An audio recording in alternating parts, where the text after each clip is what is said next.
think it will benefit the majority, and this is only a possible benefit. I'll take you. The poorest people in society are those who are unemployed, and by prohibiting their right for employment and by Okay, there are a lot of people who are quite poor and on the minimum wage because the living wage is actually not enough to support themselves in modern society because the cost of living is so high. So that's a nonsensical point.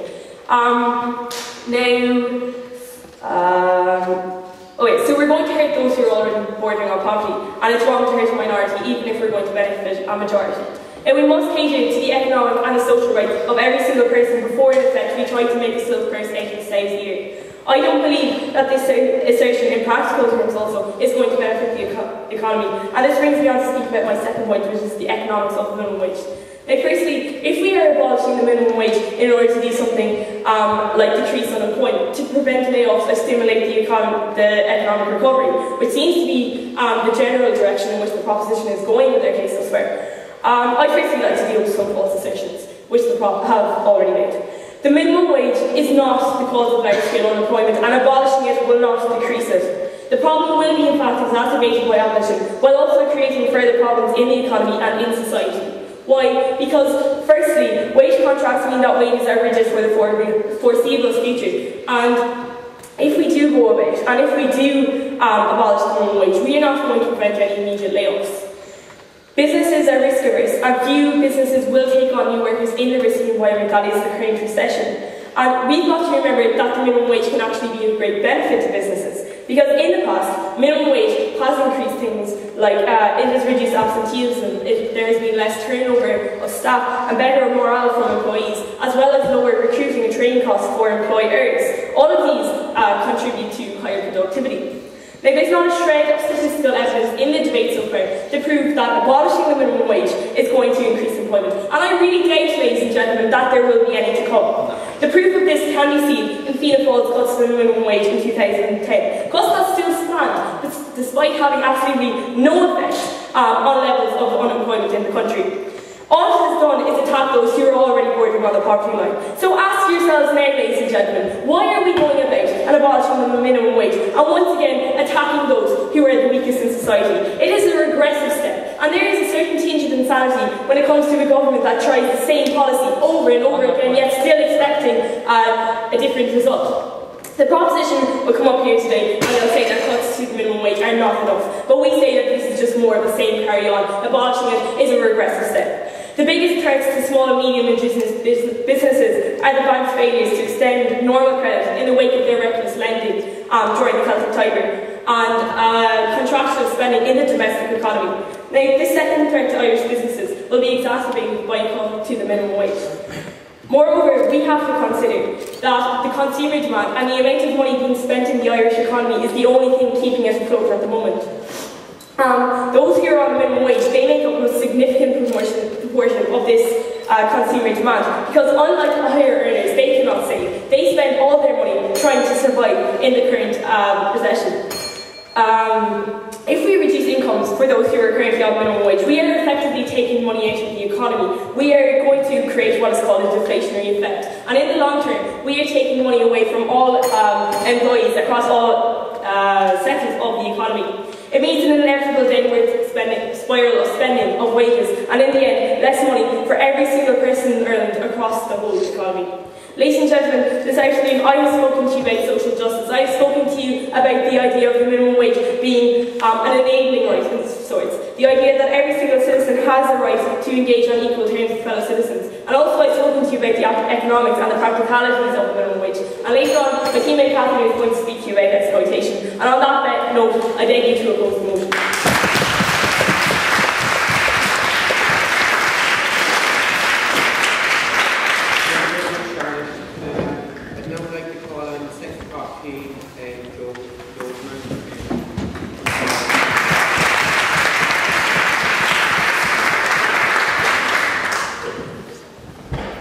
Chairperson, adjudicators, members of the opposition, and of course, ladies and gentlemen, I'm here today on behalf of Rochdale College with my teammate Jack Nunley to strongly propose the motion that this House would abolish the minimum wage. To do this, I will be first demonstrating why we abolish things. I will then be challenging the notion that the minimum wage is a necessary protection, and I will be finishing with the point that the minimum wage damages our economy and consequently should be abolished. My teammate Jack will be analysing my points further on this issue of protection, as well as a further analysis of the relationship between government and businesses, as well as summing up the proposition. So, ladies and gentlemen, why do we abolish things? Well, certain things need to be abolished if they are, say, harmful or dangerous, or generally bad for society or our economy. We also abolish things if the positives of the law outweigh the negatives. This is the case with the minimum wage. The positive is that it provides a guaranteed income. The negative is that it fixes costs in a fluctuating economy. I will now deal with the positive and argue that we can remove this positive from the argument on the minimum wage. So, ladies and gentlemen, the positive of the minimum wage is that it provides a minimum income. We challenge this, ladies and gentlemen, as we do not feel on balance this is a good enough reason to retain minimum wage. So, ladies and gentlemen, as I've said, the positives of protections of minimum wage are that it stops exploitation, etc.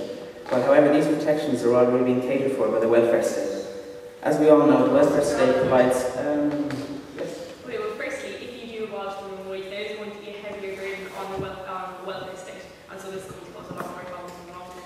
but the people are not looking for work, and because the minimum wage is lower, it's going to be easier to get work, because they won't have, the businesses won't be forced to pay an unrealistic amount. So back to my speech.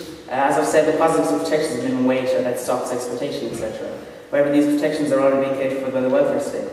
As we all know, the welfare state provides its own protections, such as healthcare, education, and of course, unemployment benefit. Unemployment benefit itself marks the minimum wage. This is because no person in their right mind would work for less than the dole. This is for the obvious reason that they can get the dough for doing nothing, as opposed to working for X amount of hours a week and getting less than the dough. So people are already protected against exploitation, because the government grants a certain standard of living. Along with that, each individual has their own self-worth. This is essentially how much they think their time and experience is worth. So no one will want to work for an extremely low amount, because they will have a fair idea of what their labour is worth. What St. Angela's seem to be forgetting is that minimum wage pushes up prices, and so makes it harder for the worker to pay their bills. So, ladies and gentlemen, the fact that we have the dole and each individual's own self-worth, in effect, the minimum income level is already set. Therefore, we can abolish minimum wage without worrying about affecting minimum income levels. Thank you. So, ladies and gentlemen, having looked at how whatever positives or protections that are supposedly provided by the minimum wage are already being dealt with, we can now remove them from the equation. Once we do this, we can see that only the negatives remain. I will now talk about these negatives and show why they are damaging enough for us to abolish the minimum wage. So we at Rockwell believe that the minimum wage needs to be abolished, as it is detrimental to our economy. It damages our economy, and that damages our competitiveness, and makes Ireland an expensive, therefore unattractive place to set up a business. Firstly, ladies and gentlemen, our competitiveness is greatly damaged by the minimum wage. This is because minimum wage directly has an impact on the final cost of producing a product. So simply, a high labour cost will result in a high product price.